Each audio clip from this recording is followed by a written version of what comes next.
그는 처음부터 이 숫자가 낯설지 않다고 느낀다. 예수님께서 제자를 선택하셨을 때 그 수가 10명도 아니고 15명도 아닌 12명이었다는 사실 말이다. 이 장면을 여러 번 읽었음에도 불구하고 어느 순간부터 그는 이 숫자가 단순한 정보로 머물지 않고 마음속에 질문으로 남아있음을 느낀다. 너무 정확해서 오히려 우연처럼 보이지 않는 숫자. 너무 익숙해서 쉽게 지나쳐왔던 숫자. 그러나 성경을 조금만 깊이 들여다보는 순간 이 12은 더 이상 숫자가 아니라 하나의 신학적 언어처럼 다가온다. 겉으로 보면 그것은 단순한 선택처럼 보인다. 예수님 주변에는 이미 많은 사람이 있었고 제자라 불릴 만한 이들도 적지 않았다. 그럼에도 불구하고 예수님은 군중 전체를 제자로 삼지 않으셨고 임의의 소수를 뽑지도 않으셨다. 그는 정확히 12사람을 불러 세우셨다. 이 장면 앞에서 그는 조용히 멈춰 서게 된다. 이것이 과연 행정적 편이었을까?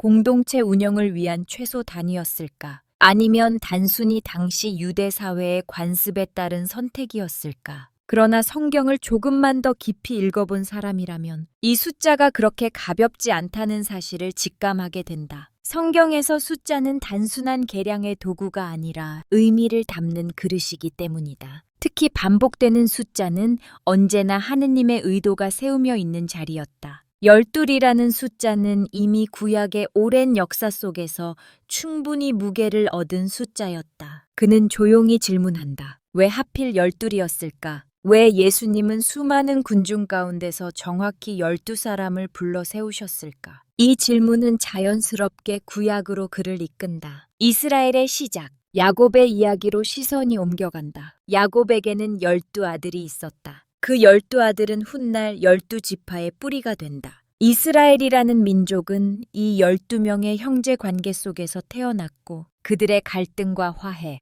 배신과 용서, 분열과 재결합의 역사 속에서 형성되었다. 12지파는 단순한 혈통의 분류가 아니었다. 그것은 하느님께서 한 민족을 기억하시는 방식이었고 약속을 보존하시는 틀이었다. 광야에서 길을 잃을 때에도, 약속의 땅에 정착할 때에도, 왕국이 세워지고 무너질 때에도 12지파라는 구조는 쉽게 사라지지 않는다. 지파들은 흩어지기도 하고 이름조차 역사 속에서 흐려지기도 하지만 하느님의 기억 속에서는 언제나 12로 남아 있었다. 그는 여기서 중요한 사실을 깨닫는다. 하느님께서 선택하신 것은 완벽한 개인들이 아니라 불완전한 관계의 공동체였다는 점이다. 야곱의 12아들 가운데 어느 누구도 흠없는 인물은 아니었다. 누군가는 형을 속였고 누군가는 동생을 팔았으며 누군가는 아버지의 신뢰를 잃었다. 그럼에도 불구하고 하느님은 이 12를 통해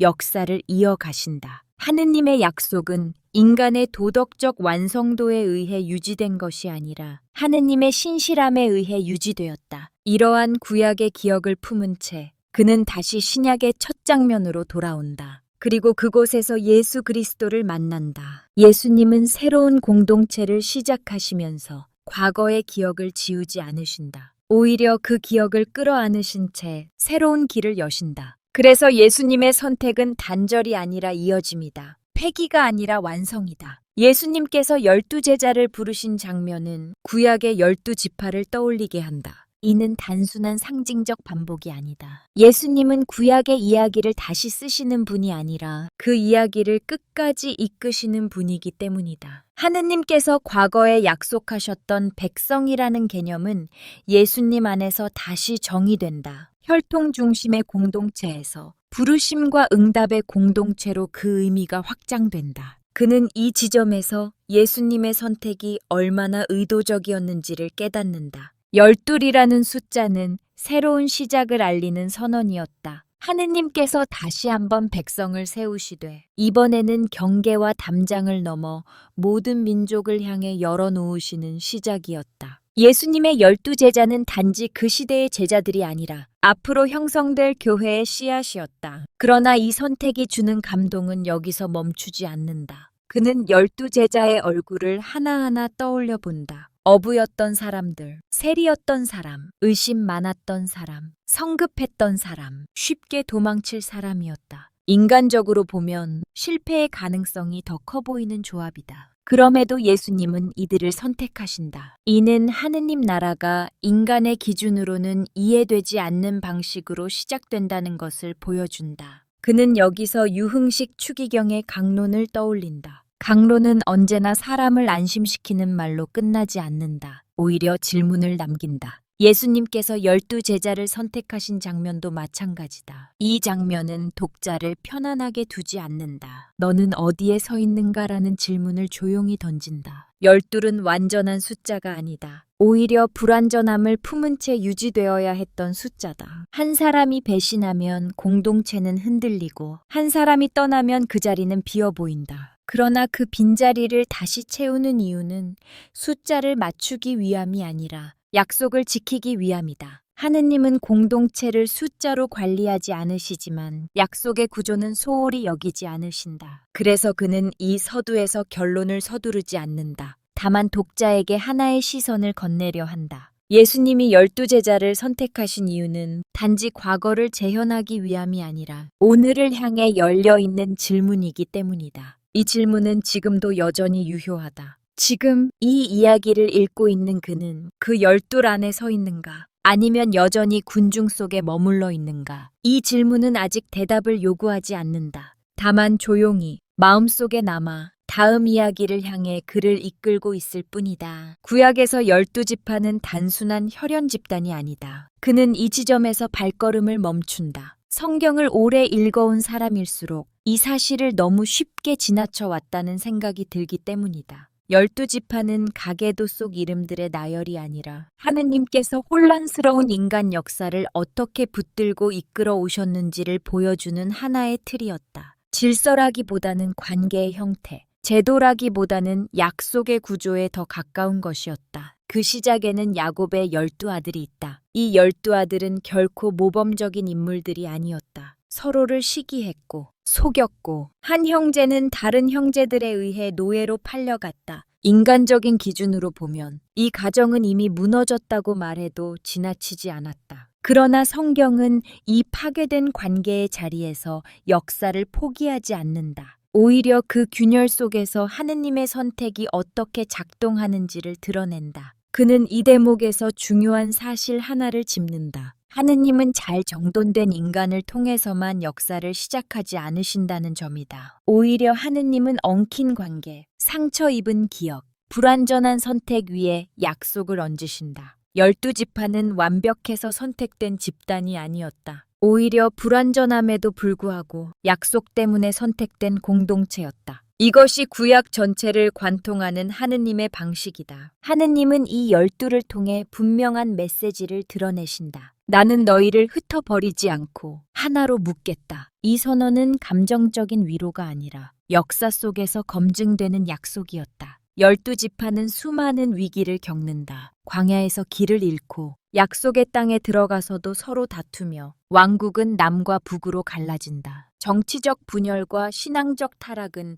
공동체를 계속해서 위협한다. 그러나 이상하게도 이 구조 자체는 쉽게 사라지지 않는다. 어떤 지파는 힘을 잃고 어떤 지파는 역사 속에서 이름조차 흐려진다. 북왕국의 멸망 이후에는 10지파가 사라졌다고 말해지기도 한다. 인간의 눈으로 보면 이미 12이라는 말은 의미를 잃은 것처럼 보인다. 그러나 성경은 여전히 이 공동체를 이스라엘이라 부르고 하느님의 백성이라 부른다. 그는 여기서 하느님의 기억 방식을 묵상한다. 하느님은 인간처럼 통계를 내지 않으신다. 성공한 지파의 수를 세지 않으시고 충성도 높은 사람만을 골라 기억하지도 않으신다. 하느님의 기억은 관계 중심이다. 하느님은 당신이 부르신 이름을 잊지 않으신다. 그래서 역사 속에서 12지파가 무너지는 것처럼 보여도 하느님의 약속 속에서는 여전히 12이다. 광야에서도 그렇다. 이스라엘 백성은 12지파로 나뉘어 진을 친다. 이동할 때에도 성막을 중심으로 12지파는 질서를 이루며 움직인다. 이 질서는 단순한 군사적 효율이 아니라 하느님을 중심으로 한 삶의 구조를 상징한다. 성막은 중앙에 있고 지파들은 그 주위를 둘러싼다. 이는 하느님 없는 공동체가 아니라 하느님을 중심에 둔 공동체라는 선언이다. 정착지에서도 마찬가지다. 땅이 분배될 때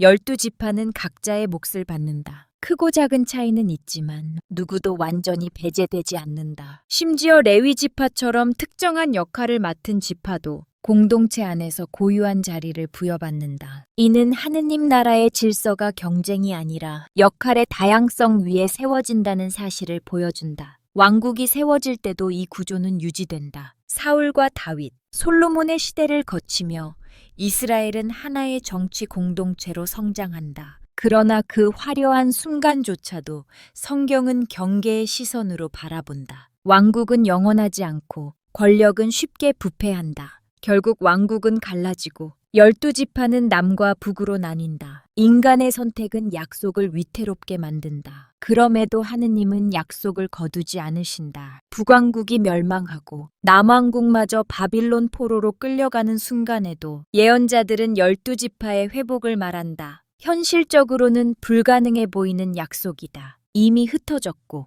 섞였고 사라진 지파들. 그러나 하느님의 언어 안에서는 여전히 하나의 공동체로 불린다. 이것이 하느님의 시선이다. 그는 여기서 중요한 점을 다시 한번 짚는다. 12은 숫자가 아니라 관계의 약속이라는 사실이다. 하느님은 백성을 숫자로 세지 않으시고 부르심으로 기억하신다. 이 말은 단순한 신학적 정의가 아니다. 그것은 오늘의 신앙을 향한 질문이 된다. 우리는 흔히 공동체를 성과로 평가한다. 숫자가 줄어들면 실패라고 말하고 눈에 보이는 힘이 약해지면 의미를 잃었다고 판단한다. 그러나 구약의 12지파는 다른 이야기를 들려준다. 공동체의 가치는 유지되는 숫자에 있지 않고 포기하지 않는 관계에 있다는 사실을 말이다. 하느님은 흩어진 지파들을 향해 반복해서 이렇게 말씀하신다. 너희는 여전히 내 백성이다. 이 선언은 인간의 충실함에 대한 보상이 아니라 하느님의 신실함에서 나오는 약속이다. 그래서 12지파의 역사는 성공담이 아니라 포기하지 않으시는 하느님의 태도를 증언하는 역사다. 그는 이 지점에서 조용히 시선을 독자에게로 옮긴다. 12지파의 이야기는 과거의 민족사로 끝나지 않는다. 그것은 오늘을 살아가는 신앙인에게도 그대로 이어지는 질문이다. 우리는 지금 무엇으로 공동체를 정의하고 있는가? 숫자인가? 영향력인가? 아니면 여전히 부르심인가? 구약의 12지파는 말한다. 하느님의 공동체는 언제나 불완전한 인간들 위해 세워졌지만 그 관계는 하느님의 기억 속에서 단 한 번도 끊어진 적이 없다고. 그리고 바로 그 약속의 기억 위에서 다음 이야기가 준비되고 있었음을 그는 느끼게 된다. 예수님께서 갈릴라야에서 사람들을 부르실 때 그 기준은 능력이 아니었다. 그는 이 장면을 떠올릴수록 오히려 마음이 무거워진다. 만일 오늘의 기준으로 사람을 선발했다면 이 12은 아마도 가장 먼저 탈락했을 이들이기 때문이다. 어부들은 교육받지 못한 사람들이었고 세리는 민족의 배신자로 손가락질받던 존재였다. 열혈당원은 폭력적인 이상에 사로잡혀 있었고 어떤 이는 의심이 많았으며 또 어떤 이는 결정적인 순간마다 등을 돌리고 도망칠 사람이었다. 인간적인 눈으로 보면 이 공동체는 실패할 가능성이 너무나 분명해 보였다. 그럼에도 불구하고 예수 그리스도는 이들을 부르신다. 그는 이 선택 앞에서 멈춰선다. 왜냐하면 이 장면은 예수님의 사역 전체를 이해하는 열쇠이기 때문이다. 예수님은 가능성 있는 사람을 찾으신 것이 아니라 부르심에 응답할 수 있는 사람을 부르셨다. 그 차이는 매우 작아 보이지만 신앙의 세계에서는 결정적인 차이다. 그는 강조한다. 예수님의 선택은 성공 가능성의 계산이 아니었다. 그것은 구원 역사의 선언이었다. 예수님은 이 사람들이 나를 잘 도울 수 있을까를 묻지 않으셨다. 대신 하느님의 일이 이들을 통해 드러날 수 있는가를 선택의 기준으로 삼으셨다. 그리고 그 대답은 언제나 그렇다였다. 인간의 약함은 하느님의 계획을 방해하지 못한다는 확신이 그 선택 안에 담겨 있었다. 12사도는 그래서 특별하다. 그들은 개인의 탁월함으로 선택된 사람들이 아니라 공동체로 부름받은 사람들이었다. 예수님은 한 명씩 흩어 부르지 않으셨다. 12를 함께 부르시고 함께 걷게 하시며 함께 실패하게 하셨다. 이는 구원의 방식이 개인 영웅의 탄생이 아니라 관계 안에서 자라나는 여정임을 보여준다. 여기서 그는 중요한 연결을 발견한다. 열두 사도는 새로운 이스라엘의 시작을 알리는 표징이라는 사실이다. 구약에서 열두 지파가 하느님의 백성의 출발점이었다면 신약에서 열두 사도는 그 약속이 다시 시작되는 자리다. 그러나 이번에는 혈통이 아니라 부르심이 기준이 된다. 특정 민족이 아니라 모든 민족을 향해 열려있는 시작이다. 예수님은 구약을 부정하지 않으셨다. 오히려 그 구조를 그대로 품으신 채 그 의미를 확장하셨다. 12라는 숫자는 버려지지 않고 새롭게 해석된다. 이는 하느님의 약속이 변덕스럽지 않다는 증거이기도 하다. 하느님은 과거의 약속을 폐기하지 않으시고 완성의 방향으로 이끄신다. 그래서 예수님의 사역은 단절이 아니라 깊은 연속성 위에 서 있다. 그는 이 지점에서 사도들의 삶을 하나하나 떠올린다. 베드로는 열정적이었지만 쉽게 무너졌고, 요한은 사랑을 말했지만 배타적이기도 했다. 도마는 끝까지 확인하려 했고, 마타에는 과거의 그림자를 안고 있었다. 이들은 처음부터 사도다운 사람들이 아니었다. 그러나 예수님은 그들이 변할 것을 알고 선택하신 것이 아니라 그들과 함께 변해가는 길을 선택하셨다. 이 선택은 공동체의 본질을 드러낸다. 교회는 완성된 사람들의 모임이 아니라 부르심에 응답한 사람들이 함께 걸어가는 여정이다. 12사도는 그 여정의 시작점이었다. 그래서 그 숫자는 임의로 바뀌지 않는다. 예수님의 공생활 동안에도 그리고 부활 이후에도 이 숫자는 유지되어야 했다. 유다가 떠난 뒤 공동체는 공백을 느낀다. 인간적으로 보면 이는 실패의 흔적이다. 그러나 사도들은 그 공백을 방치하지 않는다. 마티아가 선택되는 장면은 단순한 인원 보충이 아니다. 그것은 열둘이라는 구조가 여전히 유효하다는 신앙 고백이다. 공동체는 상처를 입었지만 약속은 여전히 이어지고 있다는 선언이다. 그는 여기서 다시 한번 멈춰선다. 왜 이 숫자는 그렇게 중요했을까? 왜 열둘은 반드시 유지되어야 했을까? 그 이유는 숫자 그 자체에 있지 않다. 열둘은 하느님께서 시작하신 구원이 우연이 아니라 의도된 역사라는 사실을 증언하기 때문이다. 한 사람이 실패해도 약속은 무너지지 않는다. 한 사람이 떠나도 공동체는 끝나지 않는다. 이 점에서 열두 사도는 오늘의 신앙인에게도 매우 불편한 질문을 던진다. 우리는 종종 공동체의 약점을 이유로 실망하고 떠날 준비를 한다. 누군가의 배신, 지도자의 실패, 관계의 균열은 신앙을 흔드는 이유가 된다. 그러나 열두 사도의 이야기는 말한다. 하느님의 역사는 언제나 불완전한 사람들 사이에서 시작되었고 그 불완전함을 이유로 멈춘 적이 없다고. 예수님께서 열두 사도를 부르신 것은 완벽한 공동체를 만들기 위함이 아니었다. 오히려 그분은 실패와 회복이 반복되는 공동체 안에서 하느님의 자비가 어떻게 드러나는지를 보여주고자 하셨다. 그래서 사도들의 이야기는 영웅담이 아니라 은총의 기록이다. 그는 이 부분에서 유흥식 추기경의 강론이 지닌 특징을 떠올린다. 강론은 언제나 사람을 안심시키는 말로 끝나지 않는다. 오히려 더 깊은 자리로 내려가게 만든다. 열두 사도의 선택 역시 그렇다. 이 이야기는 너도 선택받았다는 위로로 끝나지 않는다. 대신 이렇게 묻는다. 너는 이 불완전한 공동체 안에 남을 준비가 되어 있는가? 열둘은 유지되어야 할 상징이었다. 그것은 완벽함의 상징이 아니라 하느님의 신실함의 상징이었다. 예수님께서 열두 사도를 통해 보여주신 것은 구원이 개인의 성공으로 증명되는 것이 아니라 관계 안에서 견뎌내는 충실함으로 드러난다는 사실이다. 그래서 그는 이 부분에서 결론을 서두르지 않는다. 다만 독자에게 한 가지 시선을 남긴다. 열두 사도의 이야기는 과거의 성인전에 머무르지 않는다.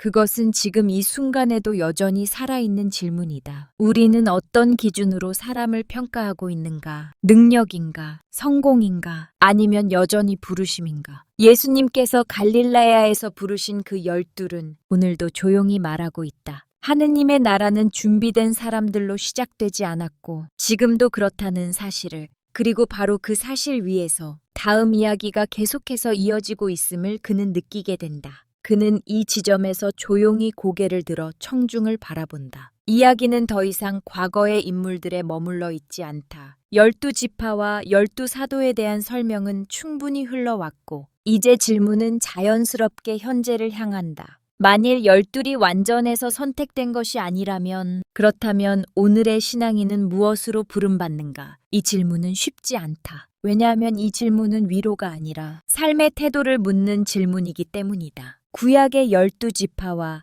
신약의 12사도는 놀라울 만큼 닮아 있다. 시대도 다르고 배경도 다르며 역할도 달랐지만 한 가지 공통점만큼은 분명하다. 그들은 모두 넘어졌고 의심했으며 실패했다. 야곱의 아들들은 서로를 해치며 가정을 무너뜨렸고 사도들은 예수님의 곁에서조차 두려움 앞에 등을 돌렸다. 이들은 하느님 앞에서 결코 완성된 인간이 아니었다. 그러나 그는 강조한다. 하느님은 이 실패를 이유로 약속을 취소하지 않으셨다는 사실을 말이다. 인간의 배신이 하느님의 신실함을 꺾지 못했고 인간의 연약함이 하느님의 계획을 멈추게 하지 못했다. 오히려 하느님은 바로 그 실패의 자리에서 당신의 뜻을 더 분명히 드러내셨다. 이것이 성경이 반복해서 증언하는 하느님의 방식이다. 열둘이라는 구조는 그래서 하나의 선언이다. 너희가 완전하기 때문에 함께하는 것이 아니라 내가 너희를 부르기 때문에 함께한다. 이 말은 공동체의 본질을 단번에 드러낸다. 공동체는 능력의 합이 아니라 부르심에 대한 응답으로 유지된다는 메시지다. 각자의 실력이나 성과로 유지되는 집단이 아니라 하느님의 부르심을 함께 기억하는 관계의 자리라는 뜻이다. 그는 여기서 오늘의 교회를 떠올린다. 교회가 흔들릴 때, 신앙이 약해질 때 우리는 자주 완벽한 사람을 찾으려 한다. 실수하지 않는 지도자, 흔들리지 않는 신앙인, 언제나 옳은 선택을 하는 사람을 기대한다. 그리고 그런 사람이 보이지 않을 때 실망하고 떠날 이유를 찾는다. 그러나 성경은 다른 방향을 가리킨다. 성경은 언제나 불완전한 열두를 통해 역사를 움직이셨다. 하느님은 완벽한 사람들로 공동체를 세우지 않으셨다. 오히려 서로 다른 약점을 지닌 사람들이 부딪히고 상처 입으며 그 안에서 용서와 회복을 배우도록 이끄셨다. 12지파의 역사도 그러했고 12사도의 여정도 그러했다. 공동체는 갈등이 없어서 유지된 것이 아니라 갈등 속에서도 관계를 포기하지 않았기 때문에 유지되었다. 그는 이 지점에서 청중에게 조용히 묻는다. 우리는 지금 무엇을 기준으로 공동체를 판단하고 있는가? 숫자가 줄어들면 실패라고 말하고 영향력이 약해지면 의미를 잃었다고 생각하지는 않는가? 그러나 하느님의 시선은 언제나 다르다. 하느님은 성과를 먼저 보지 않으시고 관계를 먼저 보신다. 하느님은 결과보다 부르심에 대한 응답을 기억하신다. 열둘이라는 구조는 그 자체로 안정적이지 않았다. 언제나 무너질 가능성을 안고 있었다. 한 지파가 타락하면 전체가 흔들렸고 한 사도가 넘어지면 공동체는 큰 상처를 입었다. 그러나 그럼에도 불구하고 이 구조가 유지될 수 있었던 이유는 단 하나였다. 하느님께서 이 관계를 포기하지 않으셨기 때문이다. 인간이 서로를 포기할 때에도 하느님은 그들을 놓지 않으셨다. 이 사실은 오늘의 신앙인에게도 매우 불편한 질문을 던진다. 우리는 쉽게 말한다. 나는 혼자서도 신앙생활을 할 수 있다. 그러나 열둘의 구조는 말한다. 신앙은 언제나 함께 부름받은 사람들의 여정이라고. 혼자서 완성되는 것이 아니라 서로의 연약함을 견디며 자라나는 길이라고. 그래서 공동체는 편안한 공간이 아니라 인내를 요구하는 공간이 된다. 그는 이 대목에서 유흥식 추기경의 강론 특유의 침묵을 떠올린다. 설명이 끝난 뒤 곧바로 답을 주지 않는다. 오히려 질문을 남긴다. 열둘이 완전하지 않았다는 사실을 안다면 이제 우리는 무엇을 내려놓아야 하는가? 완벽해야 한다는 강박인가? 실수하면 자격을 잃는다는 두려움인가? 아니면 타인의 연약함을 참지 못하는 마음인가? 12지파와 12사도의 이야기는 말한다. 하느님의 부르심은 언제나 현재 진행형이며 그 부르심은 완성된 사람을 기다리지 않는다. 하느님은 지금의 모습 그대로의 인간을 부르시고 그 부르심 안에서 변화의 시간을 허락하신다. 그래서 공동체는 평가의 장이 아니라 성장의 자리다. 그는 조용히 말한다. 교회가 흔들릴 때 우리는 종종 구조를 바꾸려 한다. 사람을 바꾸고 방식을 바꾸고 숫자를 늘릴 방법을 찾는다. 그러나 성경은 다른 방향을 제시한다. 하느님의 역사는 언제나 사람을 바꾸기보다 관계를 다시 묶는 방식으로 진행되었다. 흩어진 것을 다시 모으고 깨진 것을 다시 잇는 것이 하느님의 일이다. 열둘이라는 구조는 그래서 끝까지 유지되어야 했다. 그것은 완전함의 상징이 아니라 약속의 상징이었기 때문이다. 하느님께서 시작하신 공동체는 인간의 실패로 쉽게 폐기되지 않는다. 오히려 그 실패를 통과하면서 더 깊은 의미를 얻게 된다. 이것이 성경이 우리에게 가르치는 공동체의 신비다. 그는 이 부분에서 말을 멈추듯 이어간다. 오늘의 신앙인은 여전히 12 안에 서 있다. 우리는 새로운 숫자를 만들어 살아가는 것이 아니라 오래된 부르심 안에서 오늘의 응답을 살아가고 있다. 12은 과거의 구조가 아니라 지금도 유효한 하느님의 언어다. 그리고 이 언어는 묻는다. 너는 완벽해질 때까지 기다릴 것인가? 아니면 불완전한 상태로도 응답할 것인가? 그는 결론을 내리지 않는다. 다만 이 질문을 청중의 마음 한가운데에 조용히 내려놓는다. 왜냐하면 12의 이야기는 언제나 그렇게 끝났기 때문이다. 설명이 아니라 선택을 남기는 방식으로 이야기는 여기서 멈추지 않는다. 그는 이 마지막 지점에서 서두르지 않는다. 12지파와 12사도에 대한 설명이 끝났다고 해서 이야기가 과거 속에 정리되었다고 생각하지 않기 때문이다. 오히려 이 모든 이야기는 이제 막 오늘을 향해 문을 열고 있다. 12지파와 12사도는 지나간 상징이 아니라 지금 이 순간을 향해 던져지는 질문이다. 하느님은 과거에만 말씀하신 분이 아니다. 그분은 지금도 묻고 계신다. 역사의 한 장면 속에서가 아니라 오늘을 살아가는 사람의 마음 한가운데에서